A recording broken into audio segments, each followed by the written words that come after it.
అయ్యా మేడిగడ్డ బ్యారేజ్తో సంబంధం లేదు. మేడిగడ్డ బ్యారేజ్ని మీరు గేట్లు దించమని మేము అడుగుతలేము.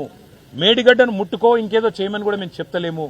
మేడిగడ్డకు 18.5 కిలోమీటర్ల పైన ఉన్న కన్నెపల్లి దగ్గర మీరు పంపులాన్ చేస్తే ఆడికెళ్ళి అన్నారం పోతాయి, అన్నారంకెళ్ళి సుందిల పోతాయి. ఆ అన్నారం సుందిల బ్యారేజ్ మీ గవర్నమెంటే, మా గవర్నమెంట్ కాదు. 2024 జూన్లో మీ కాంగ్రెస్ ప్రభుత్వం వచ్చిన తర్వాత గ్రౌటింగ్ పని మీ అధికారులే పూర్తి చేసింది. గ్రౌటింగ్ పూర్తయింది.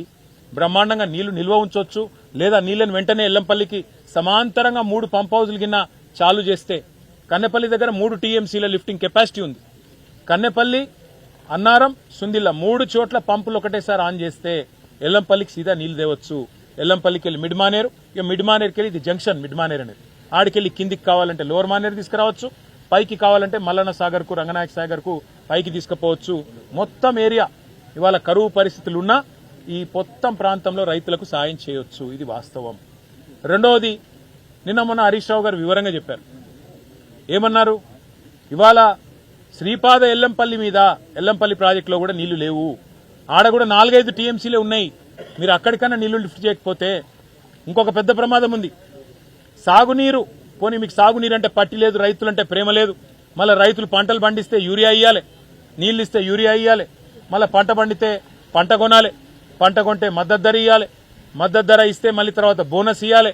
ఈ బాధ అంతా ఎందుకు ఎగ్గొడదామని నువ్వు అనుకుంటున్నావేమో, రైతులు ఆల్రెడీ అర్థమైంది. పోనీ ఎల్లంపల్లికి కనీసం నీళ్లు కనుక నువ్వు తేకపోతే రేపు జరిగేది ఏంటంటే హైదరాబాద్ మహానగరం కూడా ఎండిపోతుంది. హైదరాబాద్ నగరం యొక్క తాగునీటి అవసరాలు కూడా ఎల్లంపల్లి ప్రాజెక్టు మీదే ఆధారపడి ఉన్నాయి.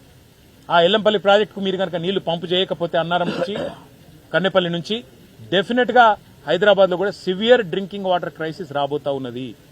ట్యాంకర్లు ఇప్పటికే 15,000 ట్యాంకర్లు బుక్ అవుతున్నాయి హైదరాబాద్ లో. మరి ఇంకా పెరిగే ప్రమాదం ఉంది, ఇంకా తాగునీటికి అల్లాడిపోయే ప్రమాదం ఉంది. దీంతో పాటు కరెంటు సమస్య కూడా వచ్చే ప్రమాదం ఉంది. ఎందుకంటే 2 విద్యుత్ ఉత్పత్తి కేంద్రాలు, ఎన్టీపీసీది కానీ అట్లాగే పక్కనే ఉన్న జైపూర్ కానీ, రెండిటికి కూడా మళ్ళీ ఎల్లంపల్లె బేస్ నీళ్లు కావాలి. మరి కరెంటు కష్టాలు వచ్చే ప్రమాదం ఉంది, తాగునీటి సమస్య వచ్చే ప్రమాదం ఉంది. రైతులైతే మరి ఇది ఈరోజు జూలై 13, సాధారణంగా జూన్ 2వ వారంలో వర్షాలు పడతాయి, మాన్సూన్ వస్తుంది.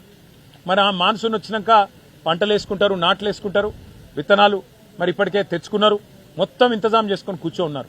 వాళ్ళందరూ ఇవాళ ప్రభుత్వం దిక్కు చూస్తా ఉన్నారు. ఎందుకు పంపులు ఆన్ చేస్తలేవు?